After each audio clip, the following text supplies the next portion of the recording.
Lumipas ang mga araw. Si Mark ay kasalukuyang nasa kustodiya at kasangkot sa maraming mga kaso.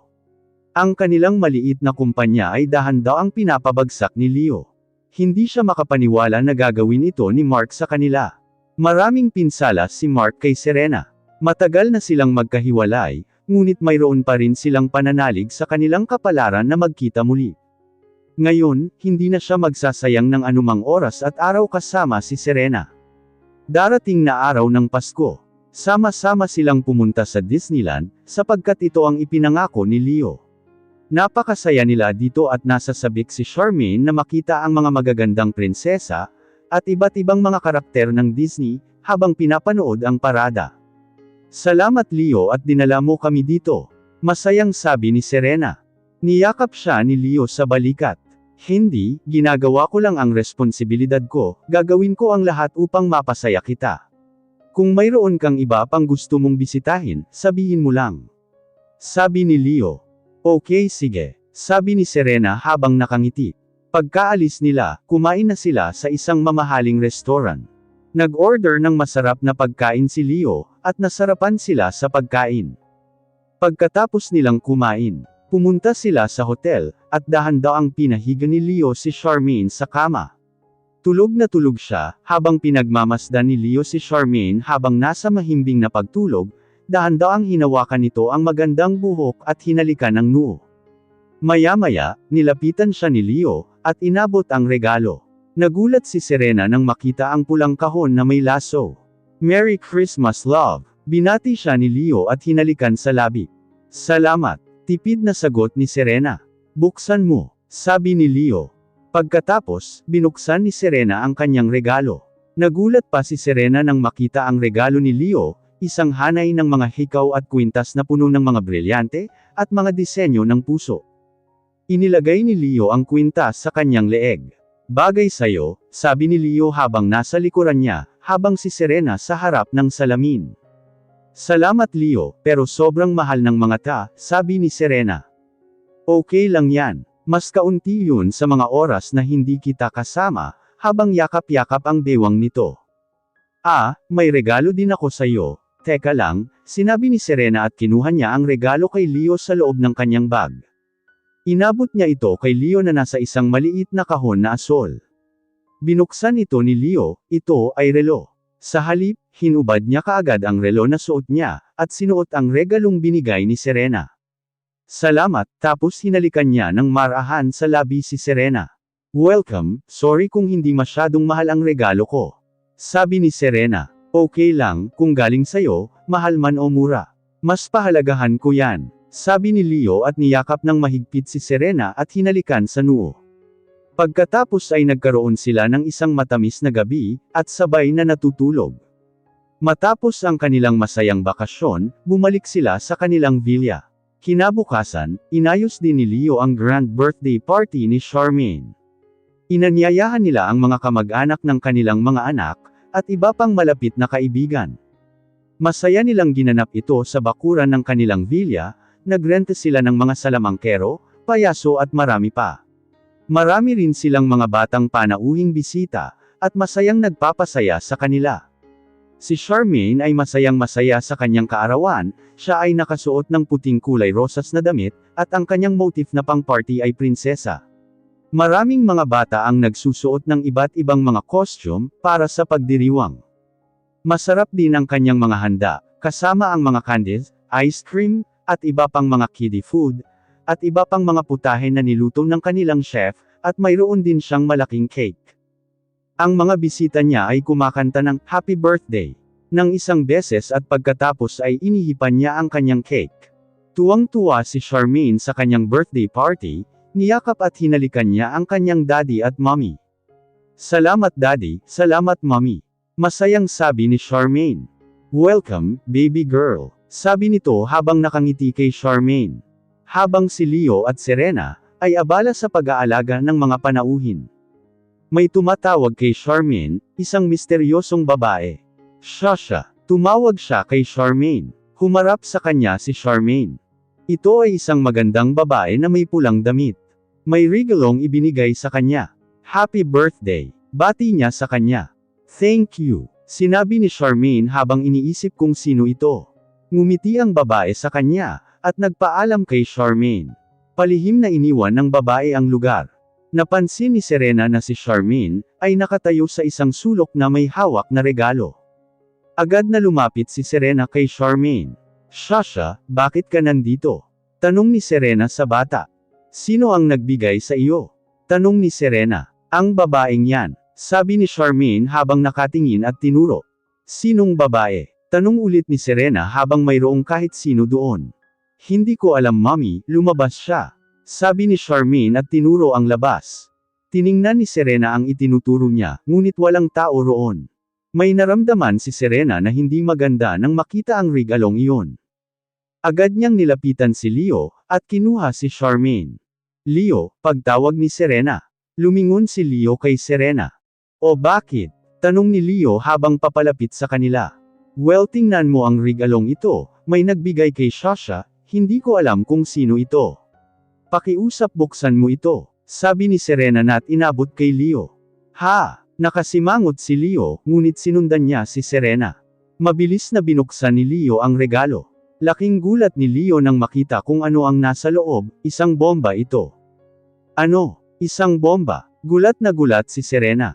Nagulat sina Leo at Serena, nasa timer ito ng 23 segundo ang natitira. "May bomba, pakiusap damapa kayo," sigaw ni Leo.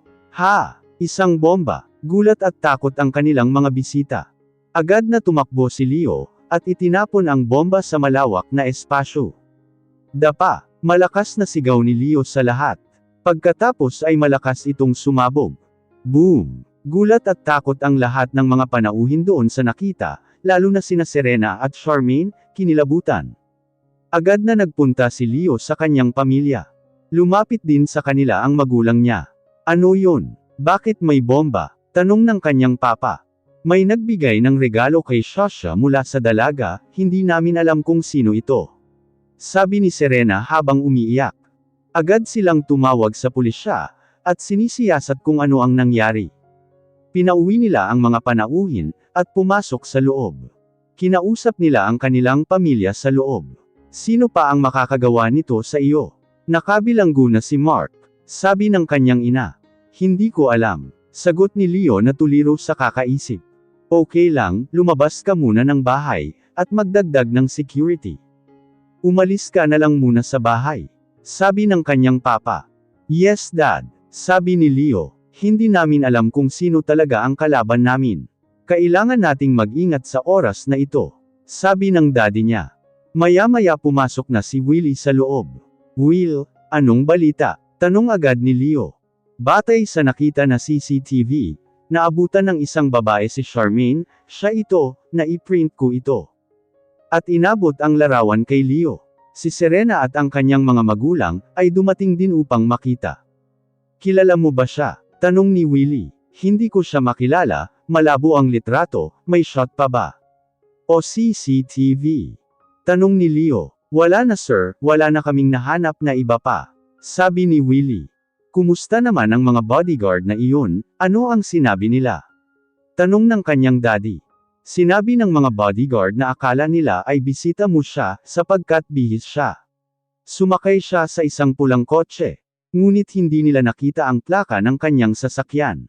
Sabi ni Willie. "Alamin natin kung sino ito, bago pa tayo masaktan," sabi ng kanyang daddy. "Opo sir," sabi ni Willie saka umalis ulit. Magulo ang isipan ni Leo, ni hindi niya alam kung sino ang nagsisikap na pahirapan sila, at kunin ang kanilang buhay. Nakaupo lang siya sa sofa, nakahawak ng mahigpit sa ulo. "Leo, lumipat ka muna sa amin. At least, malaki ang bakod at maraming mga bodyguards. Maaari kaming magdagdag ng higit pang mga bodyguards kung kinakailangan," sabi ng kanyang daddy. "Sige po dad," sabi ni Leo habang nagbubuntong hininga. Pagkatapos ay inutusan niya ang mga katulong na ihanda ang kanilang mga gamit. Si Serena at ang mom niya ay nagtungo sa silid, kasama si Charmaine at naghanda na sila. Pagkatapos ay tumawag si Daddy sa mga kilalang ahente na ito, upang malaman kung sino ang muling nagpaplano laban sa kanila. Matapos silang magayos, ay lumipat agad sila sa bahay ng magulang ni Leo. Ilang linggo ang lumipas. Wala pa rin silang impormasyon tungkol sa babaeng nagbigay ng regalo sa kaarawan ni Charmaine. Hanggang ngayon hindi pa rin alam kung sino ang babaeng iyon. Samantala, sa opisina, napansin ni Leo na bumababa ang kanilang benta.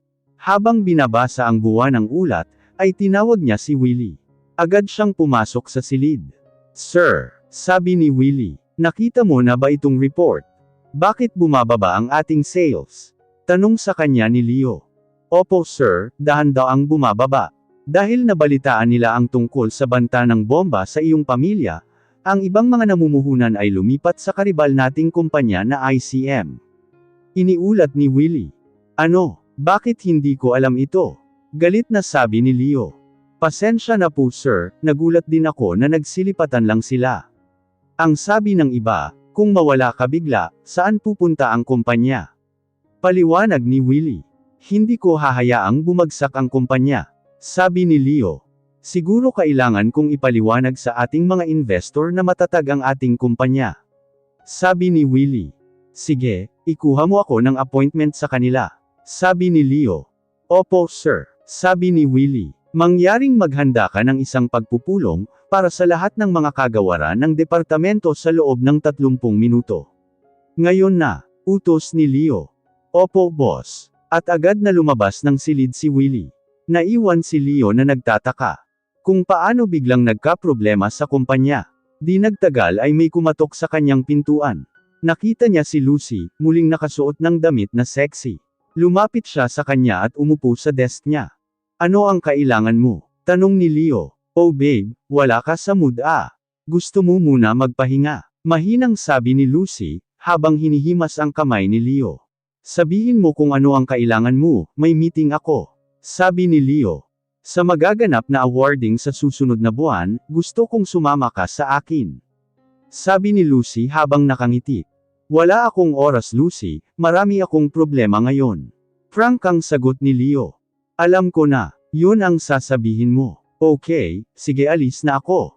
Tapos ay tumayo si Lucy, at naglakad palabas. Nagtataka si Leo, at hindi na nang ulit si Lucy.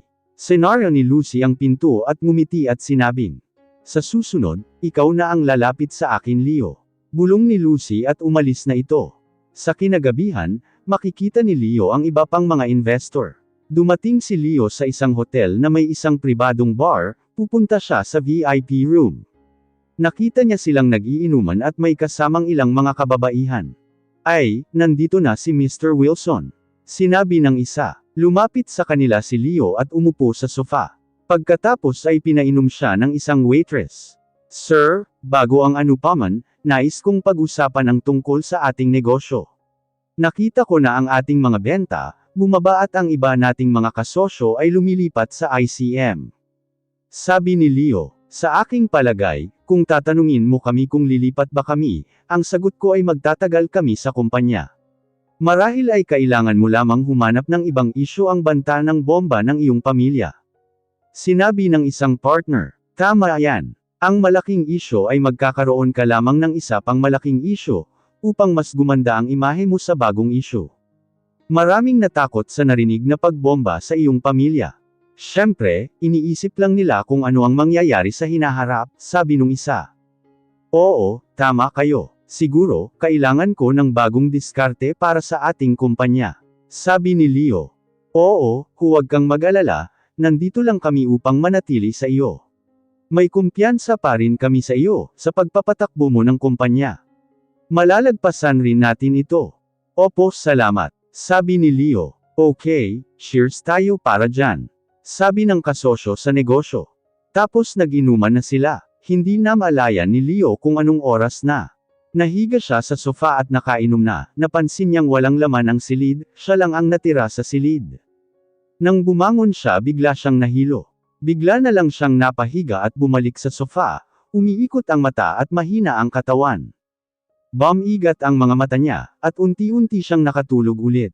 Bukas ang pinto ng VIP room, at may dahan-daw ang lumapit na babaeng sexy kay Leo. Leo, ginhising niya si Leo ngunit tulog pa rin ito. Matamis na ngiti ang lumitaw sa kanyang pisngi, at inuutos niya sa isang waiter na dalhin si Leo sa pribadong kwarto. Dinala nito si Leo sa pribadong silid ng hotel, at inihiga siya sa kama. Salamat, sinabi ni Lucy sa waiter, at binigyan niya ito ng pera. Nilock ni Lucy ang pinto, at dahan-daang lumapit sa kama. Humarap siya kay Leo at tiningnan ito. Marahan niyang hinaplos ang mukha ni Leo at sinabing, "Simula ngayong gabi, akin ka na." Bulong ni Lucy habang nakangiti. Hinubad ni Lucy ang damit ni Leo, at saka naghubad din ng damit. At nahiga si Lucy sa kama. Marahan niyang hinalikan si Leo sa mga labi at ngumiti. Tuwang-tuwa si Lucy sa ginagawa niya. "Simula ngayon, susundin mo na ako." Samantala, hindi mapakali si Serena sa bahay. Tinawagan niya si Leo ng maraming beses, at hindi sumasagot. Halos umaga na ng oras na iyon, ngunit wala pa rin. Nag-alala na si Serena, na baka kung anong nangyari kay Leo. Samantala, napansin ni Lucy na may tumatawag sa cellphone ni Leo, kinuha niya ito, at nakita kung sino ang tumatawag, "Love." Naisip ni Lucy na sagutin agad ito. Tumawag pa rin si Serena kay Leo, nang biglang may sumagot. "Hello Leo, nasaan ka na? Bakit hindi ka pa umuwi?" Tanong ni Serena. "Hindi siya makakauwi," sagot ni Lucy. Nagulat si Serena sa boses ng babae. "Sino ito? Nasaan si Leo?" Agad na tanong ni Serena. "Aba, antok na antok siya ngayon, pagod na pagod siya. Kaya, huwag mo na kaming istorbohin. Huwag ka nang tumawag," sabi ni Lucy. Pero, hindi natapos ang sasabihin ni Serena, dahil binaba ang telepono. Tumawag ulit siya, ngunit pinatay nito ang telepono. Masayang tumatawa si Lucy. "Leo, girlfriend mo ba yon?" "Aba, sigurado ako, magiging girlfriend mo na ako ngayon," sabi ni Lucy habang tumatawa, at naisip ang pikturan si Leo habang natutulog, at kasama siya na walang saplot sa pangitaas. Samantala sa villa, nagtataka si Serena kung sino ang babaeng sumagot sa telepono. "Niloloko ako ni Leo," iniisip ni Serena. Naupo siya sa kanyang kama, at naramdaman niya ang pagtulo ng luha sa kanyang mga mata. Tumingin siya sa orasan 2 AM na ng umaga. "Leo, asan ka? Umuwi ka na please," desperadong sabi ni Serena habang umiiyak. Ngunit hanggang sa makatulog si Serena, hindi dumating si Leo, hanggang umaga. Samantala, bago pa magising si Leo, ay nagbihis na si Lucy at umalis ng hotel. Kinaumagahan, dahan-dahan niyang iminulat ang kanyang mga mata. At laking gulat niya nang tumingin siya sa paligid, hindi iyon ang silid nila. "Oh," nasabi na lang ni Leo. Pilit niyang iniisip ang nangyari nung gabi, ngunit wala siyang maalala. Sumasakit pa rin ang ulo niya. Agad niyang dinampot ang kanyang cellphone, at pagtingin sa kanyang cellphone, binuksan niya ito at nalaman na maraming mga tawag at text ang hindi nasagot mula kay Serena. Agad siyang nagbihis at lumabas ng silid. Tinawagan niya si Willie, at iniutos niya dito na tingnan ang CCTV ng hotel, upang makita kung sino ang nagdala sa kanya sa kwarto. Nang makauwi na siya ay pumasok sa kanilang silid, at nakita niya si Serena na nakatayo sa dingding. "Saan ka galing? Bakit hindi ka umuwi?" tanong kaagad ni Serena sa kanya. Napasobra ang inom ko, hindi ko na maalayan ang oras," sinabi ni Leo habang hahalikan niya si Serena, ngunit tumanggi ito at naglalakad sa gilid ng kama. Nagulat si Leo, sa kasunod na tingin ni Serena na nasa gilid ng kama. "Bakit hindi mo sinagot ang mga tawag ko? Sinong kasama mo?" tanong ni Serena. "Mga namumuhunan at kasosyo sa negosyo," sabi ni Leo. Lumapit sa kanya si Leo at lumuhad, at hinawakan ang kamay niya. "Pasensya na, kung hindi ako tumawag, at hindi ko sinagot ang tawag mo. Nahihilo ako at masakit ang ulo ko, nang magising ako umaga na," sabi ni Leo.